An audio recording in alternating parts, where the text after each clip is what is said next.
चाहिए और ये ज्ञान प्राप्त करना और सीखना हमारे लिए क्यों आवश्यक है और इसका कारण क्या है। हम अगर किसी क्षेत्र में हो तो स्वाभाविक रूप से बताया जा सकता है कि हमें उस क्षेत्र के गुरु से ज्ञान प्राप्त करना होगा और ज्ञान वो तरीका है जिससे इस जीवन में अपने लक्ष्य से और उस जीवन में आपके परमात्मा से मिल सकता है। अध्याय 5, कर्म संन्यास योग। भगवत गीता के 5वें अध्याय में कर्म संन्यासियों का वर्णन किया गया है और हम जानेंगे कि अपने लक्ष्य को कैसे प्राप्त किया जा सकता है और कैसे हमारे शरीर ने हमें आलस्य में बांधने की कोशिश की।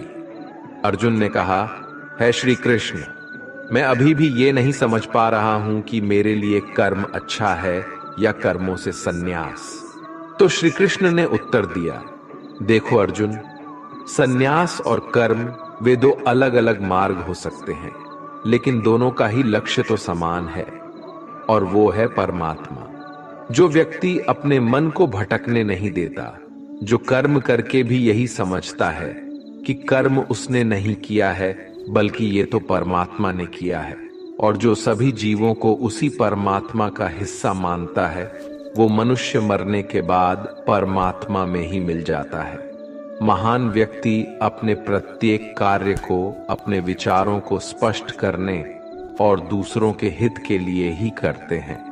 परमात्मा कभी भी मनुष्यों को बुरे काम करने के लिए नहीं प्रोत्साहित करता, बल्कि लोग खुद ही अपने क्रोध और मोह में आकर बुरे कार्य करते हैं और फिर उसी प्रकार से उनके फल सुनिश्चित हो जाते हैं। मैं तो बस उनका प्रतिफल उन्हीं को वापस देता हूं। तुम अपने शरीर को चाहे कितना ही आनंदित कर दो, इसके इच्छाएं तब भी पूर्ण नहीं होती। इसलिए अर्जुन, तेरे जैसे बुद्धिमान व्यक्ति को शरीर की इच्छाओं में मन नहीं लगना चाहिए। इस संसार का असली मूल्य होता है वो जिसने अपने शरीर का नाश होने से पहले अपने क्रोध का नाश कर लिया हो, जो संपूर्ण प्राणियों का हित करता है, जिसका मन किसी भी कार्य में नहीं बनता और जो अपने भटकते हुए मन को एक जगह केंद्रित करके परमात्मा को याद करता है, वही व्यक्ति सुखी भी है और परमेश्वर सहित सभी के प्रिय भी। इसलिए हे अर्जुन, ये इंद्रियां, मन, बुद्धि, इच्छा, आशा, डर और क्रोध ही तेरे शत्रु हैं, इन्हें छोड़ दो। दोस्तों, हमारी बॉडी अर्थात हमारा शरीर हमेशा आराम से रहना चाहता है, लेकिन क्या आपने कभी सोचा है कि अगर इसमें आत्मा नहीं होती तो क्या होता? हम अक्सर अपने शरीर को ही अपनी पहचान मान लेते हैं। हम कहते हैं, ये मेरी आंखें हैं, ये मेरे हाथ है, और जब हमारा शरीर हमें आराम करने के लिए बोलता है तो हम सो जाते हैं। लेकिन क्या आप ये सोच सकते हैं कि शरीर आपकी बुद्धि पर भारी हो गई है, इसलिए आपको यह समझना होगा कि आप एक आत्मा है और आपको अपनी बुद्धि से अपने शरीर को चलाना होगा। दोस्तों, जो रास्ते भगवत गीता में दिखाए जा रहे हैं वे मानवों को परमात्मा से मिला देते हैं। अगर आप इन सभी बातों को अपने जीवन में अपनाते हैं तो आप अपने सपनों को पूरा करने की दिशा में एक कदम आगे रहोगे। दोस्तों, जैसा कि कहा गया है कि भगवान की प्राप्ति के लिए मन को वश में करना बहुत जरूरी है, ठीक उसी तरीके से आपको अपने जीवन में भी मंजिल पाने के लिए मन को वश में करना बहुत ही आवश्यक है। श्रीमद् भगवद गीता अध्याय 6, आत्म संयम योगा। भगवद गीता के 6ठे अध्याय में हम जानेंगे कि एक योगी क्या होता है और योगी कैसे बनते हैं, अर्थात आज के जीवन में वो व्यक्ति जो अपने जीवन में महत्वपूर्ण कुछ करना चाहता है। इसके साथ ही हम ये भी जानेंगे कि क्या होता है अगर आपने इस जीवन में बहुत मेहनत की लेकिन फिर भी आपका सपना पूरा नहीं हुआ। श्री कृष्ण बोले, केवल अपने सांसारिक कर्मों को त्यागने वाला ही योगी नहीं होता। इसका मतलब है कि योगी वही होता है जो अपने कर्मों को त्याग कर आत्मा की ओर बढ़ता है। उसका मार्ग सफलता की ओर जाता है, चाहे फिर भी उसे कोई भी मुश्किल का सामना करना पड़े। योगी अपने उद्देश्य को हासिल करने में सफल होता है क्योंकि उसका मन परमात्मा की ओर होता है। वो व्यक्ति जो करने योग्य सभी कार्य को पूरी ईमानदारी से निभाता है, उसके फल की प्राप्ति की लालसा नहीं करता, वही असली योगी कहलाता है। जो व्यक्ति अपने मन पर विजय पा लेता है, उसके लिए संसार में और कुछ जितने की अत्यंत आवश्यकता नहीं होती, और जिसका मन इधर उधर चलता रहता है, उसके लिए संसार में कुछ भी प्राप्त करना सरल नहीं होता, क्योंकि हमारा प्रिय मन हमारा साथी होता है, और अगर हम उसके गुलाम बन जाते हैं तो वो हमारा सबसे बड़ा दुश्मन बन जाता है। जो व्यक्ति अपने मन के और संसार के किसी भी विचार या वस्तु से प्रभावित नहीं होता, और जो मित्र, शत्रु, महात्मा, पापी, जीव, जंतु आदि के प्रति समान दया भाव रखता है, वही योग्य की वास्तविक पहचान होती है। इसलिए हे अर्जुन, और जब इस प्रकार का योग भाव आता है तो किसी भी आशा के बिना, किसी भी डर के बिना अपने मन को मित्र बनाकर उसे मेरे ध्यान में समर्पित होना चाहिए। वो योगी उचित आहार और नींद उतना ही लेता है जितना आवश्यक हो, जो हमारे शारीरिक और मानसिक स्वास्थ्य के लिए महत्वपूर्ण है। इस प्रकार का योगी अपने शब्दों पर सदा स्थिर रहता है, जैसे कि शांत हवा में दीपक की लौ स्थिर होती है। जब जब उसका मन भटके, तब तब उसे वही इच्छा को वश में करके पूरा मन को संयमित करना चाहिए। और जब योगी इस पूरे ध्यान की अवस्था में आ जाता है तो बड़े से बड़ा दुख भी उसको उसके स्थान से नीचे नहीं गिरा सकता। अर्जुन ने कहा, लेकिन है कृष्णा, ये मन बहुत ही अधीर और चंचल होता है।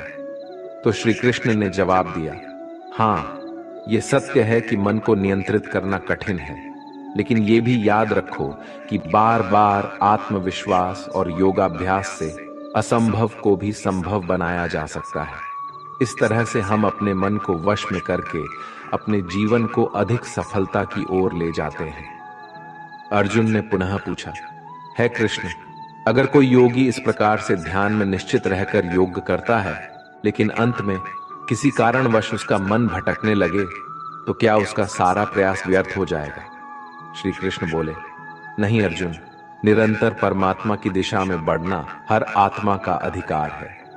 अगर किसी कारणवश वो योगी ध्यान से भटक जाता है, तो भी वो पुण्य पुरुषों के लोक में कई वर्षों तक सुख और आनंद का अनुभव करता है, और वहां पर वो ध्यान भ्रष्ट योगी भी सुख में समय बिताने का अवसर प्राप्त करता है। फिर उस योगी की आत्मा जो ध्यान में भ्रष्ट हो गई थी, वो पुनः उसी पुण्य पुरुष के परिवार में जन्म लेती है, और उस तरह से उसकी आत्मा की यात्रा वहीं से शुरू होती है जहां से उसने पिछले जन्म में समाप्ति की थी। इस तरह वो एक नए रूप में और नए जीवन की ओर बढ़ता है, परमात्मा से मिलन के लिए फिर से प्रयास करता है। अर्थात पिछले जीवन में किया गया योग कभी भी व्यर्थ नहीं जाता, लेकिन एक योगी जो निरंतर प्रयास करता है, वो इसी जीवन में अपने जीवन चक्र से मुक्त होकर परमात्मा में विलीन हो जाता है। एक योगी तपस्या और विद्वानों से भी श्रेष्ठ होता है। इसलिए अर्जुन, तू भी योगी बन, क्योंकि जो सबसे श्रेष्ठ योगी होता है वो मेरा भी परम प्रिय होता है। दोस्तों, हर व्यक्ति जिसकी आंखों में कुछ बड़ा करने का सपना होता है, उसको अर्जुन की तरह ही एक योगी बनना चाहिए। योगी वो व्यक्ति होता है जो पूरी तरह से भावनाओं के साथ होता है, जो न्यूट्रल रूप से दूसरों के विचारों पर ध्यान नहीं देता और हमेशा अपने लक्ष्य को पूरा करने के लिए मेहनत करता है। लेकिन दोस्तों, जीवन का कोई भी पथ किसी के लिए भी पूरी तरह से पूर्ण नहीं होता, ये बात हमेशा याद रखनी चाहिए। क्या कोई इंसान उसके सपने पूरे होने से पहले ही मर जाता है तो उसकी मेहनत की कीमत किसी काम की नहीं रहती और अपने सपने सपने ही रह जाते हैं? ऐसा क्यों होता है? तो इसका जवाब इसमें छिपा है। कि एक बहुत ही गुप्त बात है जिसे भगवान श्री कृष्ण ने इस अध्याय में बताया है कि अगर आप मेहनत कर रहे हैं और आपने बहुत अनुभव जमा लिया है, बहुत सारा ज्ञान प्राप्त कर लिया है, फिर भी आपको अपनी मंजिल नहीं मिल रही है और किसी कारणवश आपको असफलता का सामना करना पड़ रहा है, तो भी आपकी मृत्यु हो जाए या फिर आप सपनों को पूरा करने के लिए बूढ़े हो जाए, तो इस प्रकार के मरने के बाद भी आपके स्वर्ग में आपके कर्मों के अनुसार आनंद मिलेगा। और जब आपके अच्छे कर्मों का बैलेंस खत्म हो जाएगा तो फिर से धरती पर जन्म लेके वापस आएंगे। और जन्म भी ऐसे माहौल या घर में होगा जिसमें आपको पिछले जन्म के ज्ञान का स्तर पाने के लिए मेहनत नहीं करनी होगी, वो तो स्वतः आपको मिल जाएगा। आपको फिर उसके बाद के ज्ञान को पाने के लिए एक पुनः पूरी नई जिंदगी मिल गई होती है। ऐसा मैं नहीं, बल्कि भगवान श्री कृष्ण ने भी योगियों के बारे में इस गीता के 6ठे अध्याय में बताते हुए कहा है, और उन्होंने उन लोगों के लिए भी विशेष बनाया है जो सच में बहुत ज्यादा मेहनत करते हैं। चलिए आगे बढ़ते हैं। श्रीमद् भगवद गीता अध्याय 7 ज्ञान विज्ञान योग। इस अध्याय में जो भगवान का ज्ञान है, हमें यह बताया गया है कि ईश्वर कैसे संसार को नियंत्रित करते हैं, ईश्वर को कौन से भक्त सबसे अधिक प्रिय होते हैं, इसके बारे में भी ये जानकारी दी गई है। लेकिन ये सवाल हम सबके मन में उठता है कि क्यों इंसान भगवान को नहीं पहचान पाता है। भगवान कृष्ण इस प्रश्न का उत्तर देते हुए कहते हैं कि हे अर्जुन, अब मैं तुझे वो बात बताऊंगा जिन्हें जानकर तू इस संसार में किसी और ज्ञान की तलाश में नहीं भटकेगा। हजारों लोगों में से कोई एक ही होता है जो ब्रह्म ज्ञान की खोज करता है और वो कोशिश करके ही उसे प्राप्त करता है। और ऐसे हजारों कोशिशें करने वालों में से कोई एक ही मेरे प्रेम में विश्वास और समर्पण के साथ प्राप्त कर पाता है। मेरे 2 रूप हैं, एक जन रूप जिसमें पृथ्वी, वायु, जल, अग्नि और आकाश, साथ ही मन, बुद्धि और अहंकार है। वही दूसरा है चेतना रूप जिसमें सृष्टि का चक्र है। समय को भी मैं ही निरंतर चलाता हूं। जल, ओमकार, चंद्रमा, सूरज मैं ही हूं। पृथ्वी की सभी पवित्र ग्रंथ, बुद्धिजीवियों का तेज, अग्नि और तपस्वियों का तप, धर्मों का पवित्र कर्म, अलग अलग समयों का काल और बलवान का बल भी मैं ही हूं। इस संसार के लोग सांसारिक गुणों के बंधन में जकड़े हुए हैं, इसलिए मैं किसी को अपने असली रूप में नहीं दिखाई देता हूं। और वास्तविकता में ये संसारी गुण भी मेरी माया ही तो है। मगर जो मनुष्य इस मोह माया को तोड़ देता है वो मेरा भक्त बन जाता है। माया के जाल में फंसे हुए मूर्ख लोग मेरी शरण में नहीं आ सकते हैं। कोई भी भक्त 4 विभिन्न प्रकार से मेरी पूजा करता है। कोई प्राप्ति की इच्छा रखने वाला, कोई दुख के समय मुझे याद करने वाला और कोई मुझे पहले से ही जानने वाला। लेकिन इनमें से मुझे सबसे अधिक प्रेम करने वाला ज्ञानी भक्त पसंद है। ये चारों भक्त दयावान होते हैं, लेकिन ज्ञानी पुरुष तो मानो मेरा ही रूप है। और ज्ञानी भक्तों में से वो व्यक्ति भी शामिल है जिन्होंने मुझे बहुत सारे जन्मों से माना है और मृत्यु उसके बाद भी उनकी आत्मा मुझ में ही मिल जाती है। जो भक्त किसी इच्छा की पूर्ति के लिए किसी देवता की पूजा करते हैं, उनकी आस्था में मैं वही देवता बना देता हूं और उस भक्त को अंततः वो देवता प्राप्त हो जाते हैं। इस फल की अवधि समय सीमित होती है। अगर कोई भक्त मेरी पूजा करने के लिए किसी भी तरह का प्रयास करता है तो मैं उसे अपना बना लेता हूं, जबकि दूसरी तरफ वे मूर्ख जो मुझे जन्म लेने और मरने वाला मानते हैं वो मुझे प्राप्त नहीं कर पाते हैं। मैं भूतकाल, वर्तमान और भविष्य को जानता हूं, हालांकि श्रद्धा रहित लोग मुझे नहीं जान सकते। वे भक्त जो सांसारिक मोह और माया को छोड़कर उच्च कर्मों का अभ्यास करके मेरी भक्ति करते हैं, वे मृत्यु से मुक्त होकर मुझ में ही लीन हो जाते हैं। जब आप अपने जीवन में कोई लक्ष्य स्थापित करते हैं तो समय बीतने के बाद वो लक्ष्य भूलने की आशंका हो सकती है, क्योंकि विभिन्न विचारों और कार्यों की बहुत अधिक चिंता होती है।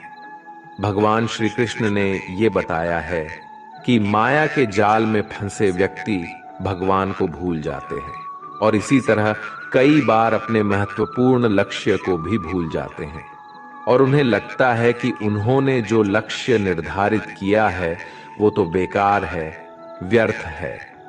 वो सोचते हैं कि लाइफ तो केवल मजे लेने के लिए है, क्या पता कल रहूं ना रहूं। और इस तरह की सोच रखने वाले व्यक्ति को गीता में मूर्ख कहा गया है, जो इतना भी नहीं जानते ये जो डिस्ट्रैक्शन है या ये जो भटकाव है ये मेहनत करने वालों को बस आजमाता है और ज्यादातर लोग इसी भटकाव में बंद करके रह जाते हैं। वहीं दूसरी तरफ जो लगातार बिना डिस्ट्रैक्ट हुए कठिन परिश्रम करता है वही व्यक्ति सफलता को प्राप्त कर पाता है और इसके मन को शांति प्राप्त होती है।